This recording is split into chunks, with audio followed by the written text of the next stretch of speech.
बिस्मिल्लाहिर्रहमानिर्रहीम। आज का जो हमारा अब्डोमिनल सर्जरी का दूसरा टॉपिक है वो बेसिकली पेरिटोनाइटिस के ऊपर है। तो पेरिटोनाइटिस पढ़ने से पहले हमको पेरिटोनियम का पता होना चाहिए। पेरिटोनियम क्या है? एक आपकी सीरस लेयर मेम्ब्रेन है, लेयर कह लें या आप मेम्ब्रेन कह लें, जो आपके अब्डोमिनल ऑर्गन को कवर करते हैं। ठीक है, तो ये एक ऐसे बेलून शेप्ड होती है जिसमें आपके कोई अब्डोमिनल ऑर्गन आगे से इसको कवर, को पीछे से इसको कवर करके रखता है। मतलब मेरे बात करने का कि ये अब्डोमिनल ऑर्गन कुछ इसके अंदर फुली कवर्ड होते हैं और कुछ फुली कवर्ड नहीं होते, जिसको आप इंट्रा पेरिटोनियल और एक्स्ट्रा पेरिटोनियल अब्डोमिनल ऑर्गन का नाम दे सकते हैं। तो ये मैं डिटेल में नहीं जाऊंगा इसकी। फिर इसके बाद लेयर्स आपकी आ जाती हैं पेरिटोनियम की। विसरल लेयर आ जाती है और इसकी पाइटल लेयर आ जाती है। इन दोनों के बीच में एक स्पेस होती है जिसको पेरिटोनियल कैविटी का नाम दे देते हैं, और इसके अंदर फ्लूइड होता है जिसको आप पेरिटोनियल फ्लूइड का नाम देते हैं। ठीक है, जो लुब्रिकेशन अब्डोमिनल ऑर्गन को प्रोवाइड करता है। अब जब भी आपकी पेरिटोनियम में इन्फ्लेमेशन होती है, तो जब वो इन्फ्लेमेशन पाइटल लेयर तक पहुंचती है तो फिर आपको पेन फील होता है। ठीक है, अब आ जाती है इसकी पेरिटोनाइटिस में। पेरिटोनाइटिस क्या है? इन्फ्लेमेशन है आपकी पेरिटोनियम की। ठीक, तो इटियोलॉजी क्या होगी इसकी, क्यों होती है इन्फ्लेमेशन पेरिटोनियम की? हम डिवाइड कर देते हैं इसको दो टाइप्स में।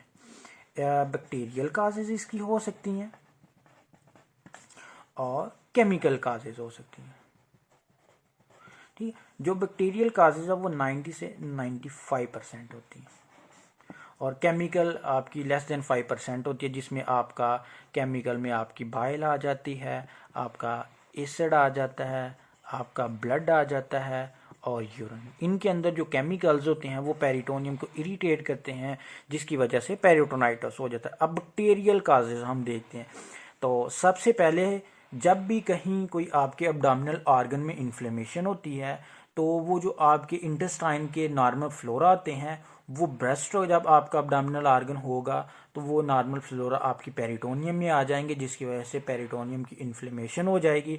उसको आप पेरिटोनाइटिस कहते हैं। अब कौन कौन से ऐसे ऑर्गन है जब उनकी परफोरेशन होती है, जब वो ब्रेस्ट होते हैं, तो वो आपके अब्डोमिनल के जो नॉर्मल फ्लोरा है वो पेरिटोनियम में आएंगे। सबसे पहले गॉल ब्लैडर की अगर इन्फ्लेमेशन हो और गॉल ब्लैडर की परफोरेशन हो जाए, आपके अपेंडिक्स की अगर इन्फ्लेमेशन हो और अपेंडिक्स की क्या हो जाए, परफोरेशन हो जाए, कोई आपको डाइवर्टिकुलाइटिस अगर हो, ठीक, उसके बाद इंटेस्टाइन की अगर ऑब्स्ट्रक्शन हुई हो तो उसकी परफोरेशन की वजह से आपको हो सकता है, कोई सेप्टिसीमिया अगर हो जाए आपको, तो ये बहुत सारी काजेज हैं। ठीक है, तो इनके अगर आपकी परफोरेशन होगी इनमें, तो परफोरेशन की वजह से जो आपके इंटेस्टाइन के नॉर्मल फ्लोरा हैं वो क्या करेंगे, बाहर आ जाएंगे और आके पेरिटोनियम को इरिटेट करेंगे, जिसकी वजह से आपको पेरिटोनाइटिस मिलता है। ठीक है, तो ये आपकी टियोलॉजी आ जाए। नेक्स्ट हम देखते हैं कि कॉजेटिव एजेंट्स क्या हैं। पॉजिटिव एजेंट, तो कॉजेटिव एजेंट में मैंने पहले आपको मेंशन किया इंटेस्टाइन के नॉर्मल फ्लोरा और अदर्स। अब इंटेस्टाइन के नॉर्मल फ्लोरा क्या है? सबसे पहले आपका इकोलाई, जो कि मोस्ट कॉमन काज है पेरिटोनाइटिस की, क्लेब्सियला,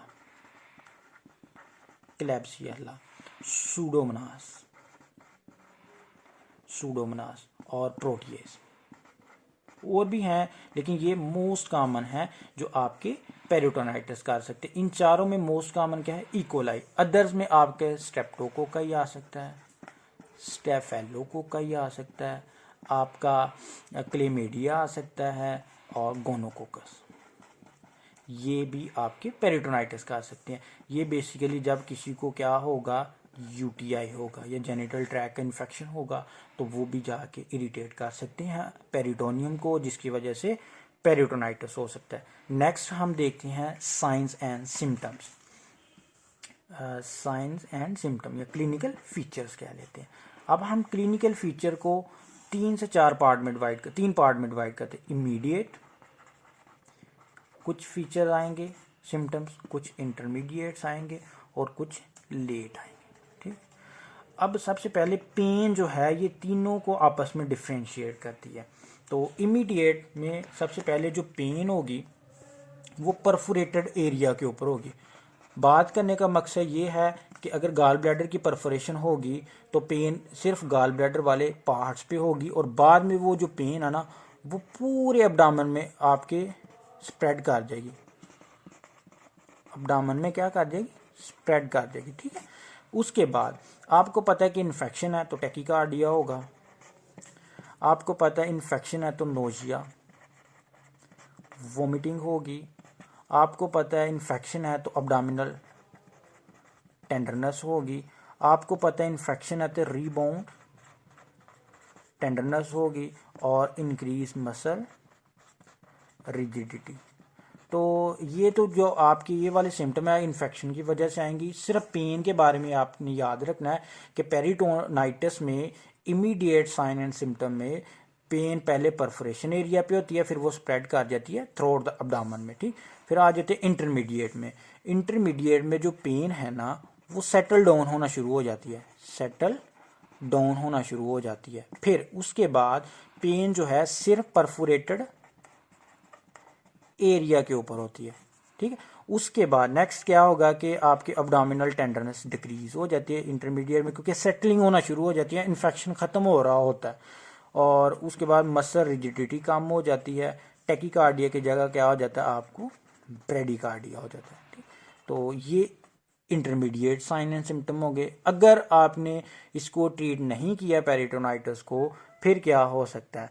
तो ये आपको क्या नाम कहते हैं, इन्फेक्शन ही है बेसिकली, जिसकी वजह से ब्लड वेसल्स को ये चला जाएगा, मतलब थ्रू ब्लड से, तो आपकी ब्लड से ब्लड लीक होना शुरू हो जाएगा, जिसमें शॉक हो सकता है। जब शॉक हो जाएगा तो ब्लड वेसल से फ्लूइड कम हो जाएगा, जिसकी वजह से सर्कुलेटरी कोलैप्स हो सकते हैं, और आपको क्या नाम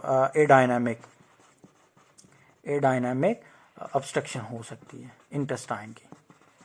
तो ये आपके पेरिटोनाइटिस के साइन एंड सिम्टम थे। उसके बाद ऑन फिजिकल एग्जामिनेशन आप क्या देखोगे कि पेशेंट आपके सामने आ जाता है, आपको कौन कौन से सिम्टम नज़र आएंगे। तो सबसे पहले tachycardia, abdominal tenderness, rebound tenderness, और शॉक के जो भी सिम्टम आपको होते हैं वो मिल सकते हैं। ये आपके on physical examination. Next complication जो आपकी पेरिटोनाइटिस की हैं वो क्या आ सकती हैं? आपको पता है शॉक हुआ है, सर्कुलेटरी कोलैप्स हुआ है, तो किडनी की जो ब्लड सप्लाई है वो कंप्रोमाइज होगी, जिसकी वजह से आपको अक्यूट किडनी इंजरी मिल सकती है। इसकी वजह से आपको शॉक भी हो सकता है, DIC और सेप्टिसीमिया, जब इन्फेक्शन कहाँ पे हो, आपके ब्लड वेसल में चला जाए। फिर इवेंचुअली क्या हो जाती है, डेथ हो जाती है। ये कॉम्प्लिकेशंस हो जाती हैं। नेक्स्ट आपके इन्वेस्टिगेशन। तो इन्फेक्शन हुआ पड़ा है, आप CBC करेंगे। CBC में क्या मिलेगा, ल्यूकोसाइटोसिस, आपको TLC काउंट क्या होगी, इंक्रीज होगी। फिर आप अब्डोमिनल एक्सरे करते हैं, अब्डोमिनल एक्सरे कर लेते हैं। अब्डोमिनल एक्सरे में क्या होगा, सबसे पहले आपको नॉर्मल चीज़ का पता होना चाहिए, अब नॉर्मल ऑटोमेटिकली आप डिटेक्ट कर लेंगे। तो जो आपका लेफ्ट साइड है ना, लेफ्ट साइड अंडर डायाफ्राम अगर आपको मिलती है गैस तो वो क्या होती है, नॉर्मल। क्यों? स्टमक की वजह से।